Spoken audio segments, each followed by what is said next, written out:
آپ یہ استغفار پڑھو اور پھر دیکھو کہ آپ کے حالات کیسے بدلتے ہیں، آپ کے گھر کے ماحول کیسے بنتا ہے، آپ کے دلی خواہش کیسے پورا ہو جاتا ہے اگر آپ یہ استغفار پابندی کے ساتھ پڑھتے رہیں گے اور کثرت کے ساتھ اس استغفار کی آپ اہتمام کریں گے تو آپ دیکھیں کہ اگر آپ کاروبار کے لیے پریشان ہو تو آپ کی کاروبار کا مسئلہ حل ہو جائے گا، اگر آپ اولاد کے لیے پریشان ہو تو اللہ رب العزت آپ کو اولاد عطا فرمائیں گے، اگر آپ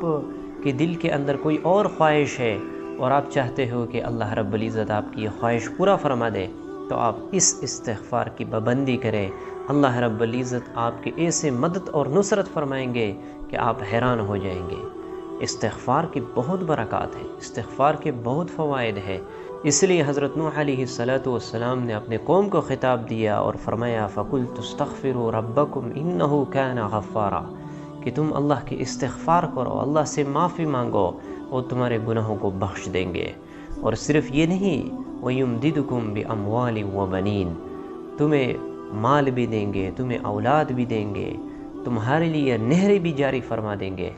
تو استغفار کی بہت زیادہ فوائد ہے۔ حضور صلی اللہ علیہ وسلم فرماتے ہیں من لزم الاستغفار جس نے استغفار کو لازم پکڑا جعل اللہ له من کل ہم فرجا اس کے لیے ہر تنگی سے نجات کا راستہ نکال دیں گے، ہر غم اور ٹینشن سے اسے محفوظ فرما دیں گے، ٹینشن شون نکل جائے گا اور اسے ایسی جگہ سے رزق عطا فرمائیں گے کہ اس کا وہم اور گمان بھی وہاں تک نہیں پہنچے گا۔ تو استغفار کی بہت فوائد ہیں، لیکن ہم اللہ کے احکامات کو توڑتے ہیں، ہم اللہ کے احکامات کی نافرمانی کرتے ہیں، تو اسی وجہ سے ہمارے اوپر سے بھی مصیبتیں آتی ہیں، نیچے سے بھی مصیبتیں ہیں۔ اوپر کے مصیبت یہ ہوں گے کہ حکمران نافرمان ہوں گے، حکمران آپ کے چاہت کے مطابق نہیں ہوں گے، نیچے کے مصیبت یہ ہوں گے کہ زلزلے ہوں گے، مصیبتیں ہوں گے، قتل و غارت ہوں گے۔ تو جب انسان اللہ کے احکامات کو توڑنے والا بن جاتے ہیں، اللہ کی نافرمان بن جاتا ہے تو اس پر مختلف قسم کے مصیبتیں اور پریشانیاں آتی ہیں، اور جب انسان اپنے آپ کو گناہوں کے اندر ملوث کر لیتے ہیں، گناہوں سے اپنے آپ کو آلودہ کر لیتے ہیں تو اسے چاہیے کہ وہ استغفار کرنا شروع کر دے۔ اگر انسان انفرادی گناہ کے اندر مبتلا ہو جائے اور اس پر انفرادی مصیبتیں آنا شروع ہو جائے تو اسے چاہیے کہ وہ استغفار پڑھے۔ استغفار کی برکت سے اللہ رب العزت آپ کے حالات کو بہتر بنا سکتے ہیں۔ طوبیٰ لمن وجد فی صحیفتہ استغفارا کثیرا ایک روایت کے اندر آتا ہے، آپ صلی اللہ علیہ وسلم نے فرمایا کہ خوشخبری ہے اس آدمی کے لیے جس کے نام اعمال کے اندر استغفار کثرت کے ساتھ پایا جائے۔ تو اس وجہ سے استغفار کی پابندی بہت زیادہ ضروری ہے۔ استغفار کی وجہ سے انسان کے اندر خشیت آ جاتی ہے، اللہ کا خوف آ جاتا ہے۔ اس لیے اللہ رب العزت فرماتے ہیں وَمَن يَتَّقِ اللَّهَ کہ جو اللہ سے ڈر گیا، جس کے دل کے اندر اللہ کا خوف آیا، اسے ایسی جگہ سے رزق عطا فرمائیں گے کہ اس کا وہم اور گمان بھی وہاں تک نہیں پہنچے گا۔ تو اسی وجہ سے جب بندہ استغفار کرتا ہے، اللہ سے معافی مانگتا ہے اور سچے دل کے ساتھ وہ استغفار کرتا ہے تو اللہ رب العزت اس کے لیے راستے کھول دیتے ہیں، ہر جگہ سے اس کے لیے دروازے کھلے رہیں گے۔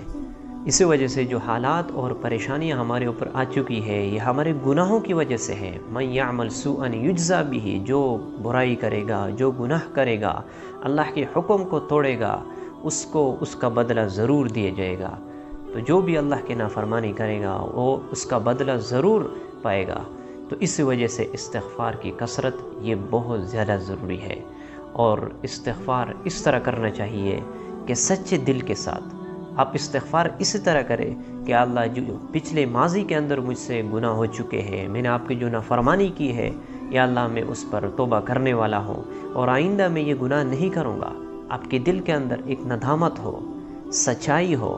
اخلاص ہو، اس کے بعد آپ استغفار کریں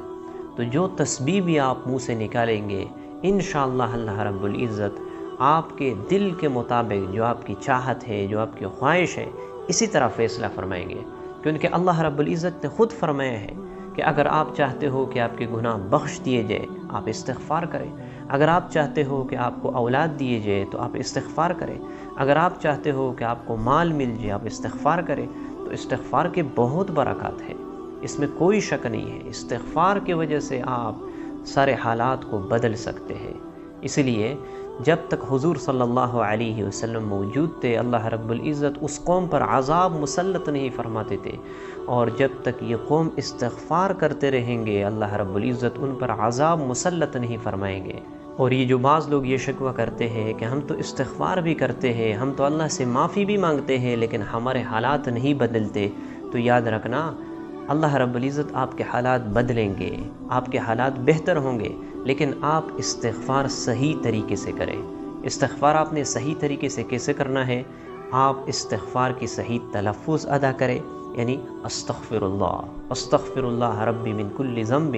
واتوب الیہ۔ یہ جو استغفار کی کلمات ہے اس کو آپ نے صحیح ادا کرنا ہے۔ اور دوسری بات یہ کہ آپ کے دل کے اندر ندامت ہو،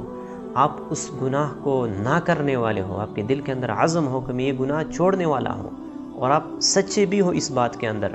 تو جب آپ اس طریقے سے استغفار کریں گے انشاءاللہ اس کے فوائد، اس کے ثمرات آپ اپنے آنکھوں سے دیکھیں گے،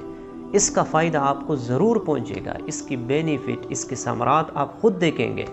جب اس طریقے سے آپ استغفار کرتے رہیں گے تو استغفار کے بہت سی تسبیح ہے، جیسے کہ استغفر اللہ، یہ بھی استغفار کی تسبیح ہے۔ استغفر اللہ ربی من کل ذنب واتوب الیہ، یہ بھی استغفار کی تسبیح ہے، یہ بھی آپ پڑھ سکتے ہو۔ لیکن اگر آپ سید الاستغفار پڑھنا چاہتے ہو تو آپ یہ استغفار بھی پڑھ سکتے ہو، جس کے بارے میں روایات میں آتا ہے کہ جو شخص صبح کے وقت یہ استغفار پڑھے